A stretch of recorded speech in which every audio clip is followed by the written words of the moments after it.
Hi friends, आज मी बनवणार आहे मालपोहे। इथे मी अर्धा प्लेट गव्हाचं पीठ घेतलेलं आहे, अर्धा वाटी साखर, अर्धा चम्मच हळद आणि अर्धा चम्मच मीठ घेत आहे मी इथे। आता मी इथे अर्धा ग्लास पाणी घेते। आपण याला हळूहळू करून ओतूयात आणि आता मिक्स करूयात। एकदम आरामात करायचंय, रणी नाही बनवायचंय खूप जास्तच। आता मी याला मिक्स करते एकदम चांगल्या प्रकाराने। आता याला आपण मस्तपैकी मिक्स करून घेऊयात।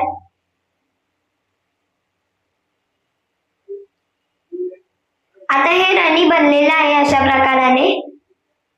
ह्याच्यामध्ये मी तरी पण अजून थोडं पाणी ऍड केलंय, कारण की हे खूप जास्तच काय घट्ट होतं। आता मी याला पूर्ण मिक्स केलेलं आहे। आता हे 5 ते 10 मिनिटं इथे ठेवून घ्यायचं आहे। 5 ते 10 मिनिटानंतर हे असं झालेलं आहे आणि मी याला मिक्स केलंय। आता आपण गॅसवरती पॅन ठेवूयात।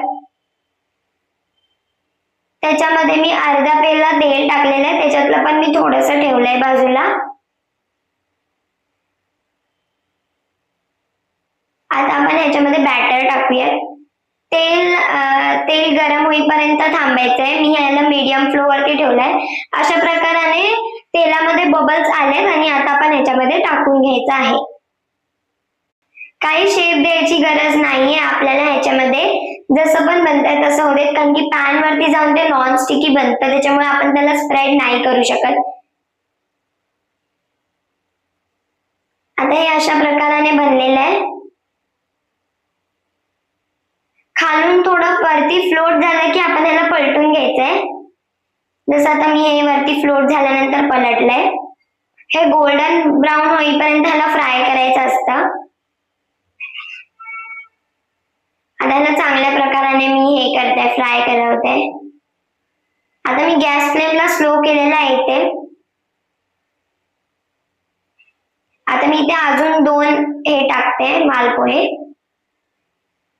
आणि हे एक दुसऱ्याला चिकटणार पण नाही, बिलकुल पण टेन्शन नाही घ्यायचं। आता हे चांगलं भाजून येते। आता मी याला पलटते, कारण की हे फ्लोट झाल्यात तेलामध्ये। आता इथे मी पलटणार आहे। काही अशा प्रकाराने मी पलटते सगळेच मालपोहे। आता हे गोल्डन ब्राऊन झालेत। ह्याला गोल्डन ब्राऊन होईपर्यंत शिजवायचं। आता ह्याचं ऑइल अशा प्रकाराने काढायचंय, स्पून मध्ये पकडून ह्याला चांगलं गाळायचंय। काही या प्रकाराने मी गाळून घेतलंय ह्याला।